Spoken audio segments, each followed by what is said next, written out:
When I learned banking, after graduating from university, I went to a big New York bank. I learned banking back in the 1960s. And I was taught what I call traditional banking. I was taught by guys who'd lived and worked through the Great Depression, obviously, as your grandfather had done. And banking back then was very different. Or traditional banking back then was very different. Today, what we still have an element of banking being traditional banking, but that large percentage of profit that's being generated as part of the economy, that's not really traditional banking. That's hedge fund banking. Mm-hmm. That's speculative banking. That's something completely different. And in my view, really doesn't have a place in banking, in the sense that you're taking other people's money and speculating it. And then you ultimately, inevitably make mistakes. Bankers are human just like everybody else, and some losses are incurred. But when you're leveraged so highly, the small loss can wipe out your capital when you're highly leveraged. Again, going back to my experience in the 1960s, back then, if a bank was leveraged at 6 or 7 or 8 times, that was considered to be prudent. If you had 8 times liabilities against your capital.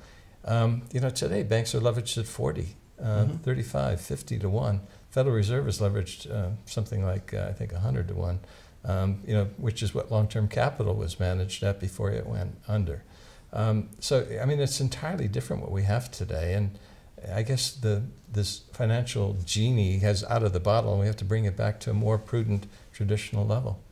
I don't know how we do that, though, because this genie expands rather easily and contracts rather dramatically and unpredictably. So it's almost impossible to think, how do you unwind 600 to a quadrillion, 600 trillion to a quadrillion in derivatives? How do you undo that? We got our first clue, I think it was 3 or 4 years ago. Warren Buffett bought this little reinsurer, Munich Re, and then said, I don't want the derivative portfolio, and spent the next 4 years trying to unwind it. Mm-hmm. And he came out and said, we don't understand it. There's like only 14,000 of these contracts. We don't know what to do. We can't value them. We don't know how to, we have to just let them run out, because they couldn't figure out how to sell them, right? Mm-hmm. And that was just one thing with 14,000. When Lehman went down, they had 600,000 of these contracts, and I think they've managed to let, they've got that down to about half, but it went bust a few years back, and still they're trying to figure out what this thing is. So nobody knows who's holding the bag, where the risk is, or what's going to happen if this thing has to suddenly shrink. And so, of course, we can't get that shrinkage because it's just too frightening. Yeah, that's why they don't want Greece to default, because everybody who now has little exposure to Greece, but they have exposure through the derivatives, the little exposure may turn out to be 50 billion euros of exposure based on if they're on the wrong side of a derivative contract. Same thing with Italy, Spain, and all of the other countries. But inevitably, we can't continue, so something has to happen. And if we go back to a sound money basis, wouldn't that sort of put the banking back on a more prudent level as it was up until, let's say, the 1960s? Well, absolutely. There's it's the thing that I find disappointing is so many people dismiss out of hand the idea that we could ever go back to a style of banking that would actually work. We know things that work. We have money systems out there that we've used all through history that can prevent enormous trade imbalances from occurring because they have auto-leveling features in them. We have sound money systems that prevent governments from just spending everything they desire and then some, because there will be an interest rate cap that will come up and eat them from below. We know about this. So sound money, meaning a hard money system of some kind, has been proven through history to provide those somewhat painful but automatic leveling functions. And I think we're going to go back there at some point. I don't see any other way around this besides getting ourselves to a position where we take monetary decisions out of the hands of politicians. And the Federal Reserve I include they're political at this point. They're a political animal. Paul Volcker, I think, was the last truly non-political Federal Reserve chairman. Greenspan I think he visited the White House more times than all prior Federal Reserve chairmen combined. He politicized the whole thing. And so now we have a system, I think, which is clearly out of control. When the United States government is spending 40% more than it's taking in for 3 years running, and is running trillion plus, even trillion and a half plus deficits, when it's spending at a deficit level 9% to 10% of GDP, and frowning at Greece spending 8% of GDP in deficit, we clearly have a system that's off the rails. People detect that. We're seeing protests starting to arise all over the place, social unrest, which is all connected to the idea that something is broken.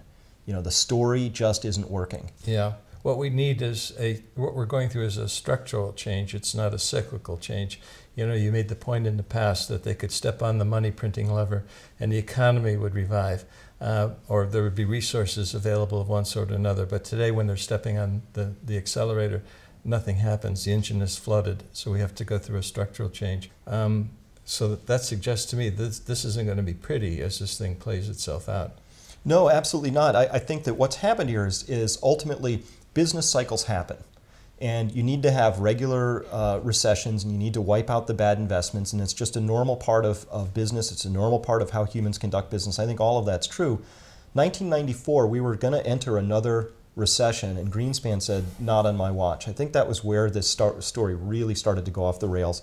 He did something really extraordinary. He said, well, we need more bank lending. Corporate debt looks like it's in trouble. How can we juice the system? And what he did was he basically removed the reserve requirement ratio completely by enabling something called sweeps programs, where banks could sweep money out of a demand account into a fictitious non-demand account just before the stroke of midnight, take a snapshot, say, oh, there's nothing in our bank that we have to hold reserves against. And it allowed the banks to actually just sidestep the reserve requirements. So what happened next? Well, just credit came out of the woodwork, right? And we had this great internet boom and the stock bubble. And then that started to burst in 2000. What happened? Well, they just ran interest rates down to zero, well, 1% by 2003, close to zero, and got the housing bubble as a consequence. So I see this as a constant series of attempting to deny reality, in essence. That started in 1994, 95. And instead of having a couple of nice, busts along the way, we're going to have one big spectacular bust. I think the crime in this story is the degree to which the rest of the world said, hey, that free money party looks like a great thing, we'll participate too. And the crime in that is that once upon a time, you used to be able to look at how one country was going off the rails and say, I'm going to get my money out of that country. You could cross a border and safely park your wealth somewhere, but when the United States does it, and then the European Union follows along, and then China sort of gets dragged into this whole mercantilist policy, and they're along for the ride. Now let's imagine you're a big pension fund manager. You're responsible for tens of billions of dollars. What do you do? Where do you go? Tangible assets, How big is that doorway? Well, I know, but I think that's basically suggesting that tangible asset prices are still very low and that tangible assets are still relatively undervalued. Extraordinarily. I'm talking about tangible assets of all sorts, not just gold and silver, right. But farmland, timberland, oil wells, things of that nature, mines, whatever it happens to be. Yeah, I agree. There's trillions of dollars parked in this fantasy paper world, and someday that's going to start squeezing through into those tiny doorways, which we'll call tangible wealth. And so I think there's enormous upside on the tangible side of this story. Yeah, it's hot money looking for a safe haven. More and more of it has been moving into the tangible asset side, but I think it's still a trickle. There's a whole Hoover Dam of hot money there waiting to find a safe home. And I guess the question is the sooner somebody moves that money into a safe home, the better off they're going to be in terms of preserving their purchasing power. Yeah, first mover advantage is extraordinarily huge in this story. Yeah, let's come back again still to Europe. As I mentioned, we're here in Madrid, Spain. Italian bond yields 7.2% this morning. They have a new premier. Is that going to help?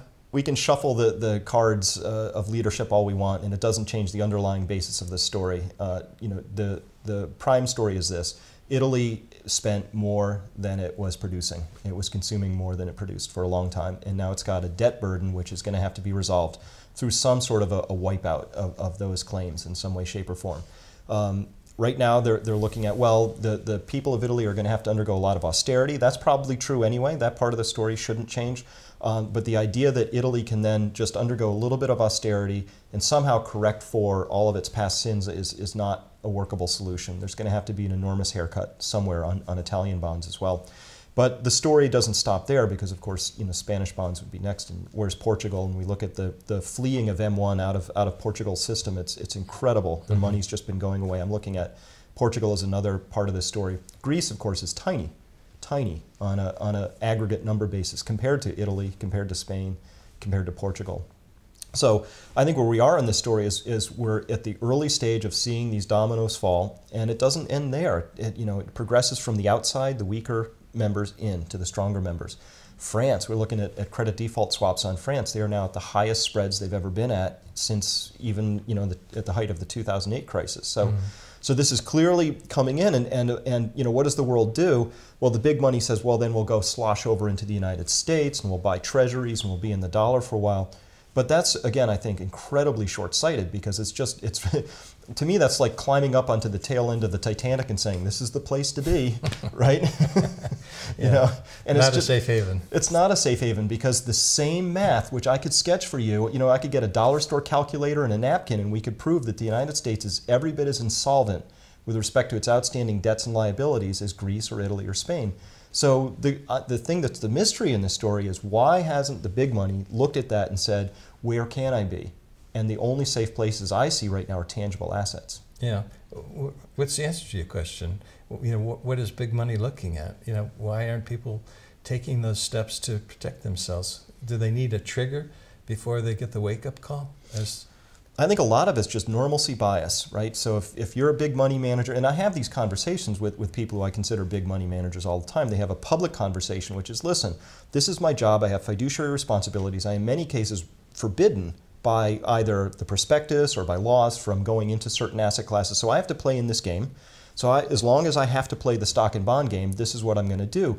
And then privately, we close the door and we have a different conversation. They say, yeah, but what should I do? Yeah. Right? And then we have a real conversation about hard money and making their personal lives more resilient and trying to figure out how to truly diversify, which means out of paper currencies into some other asset classes and things like that.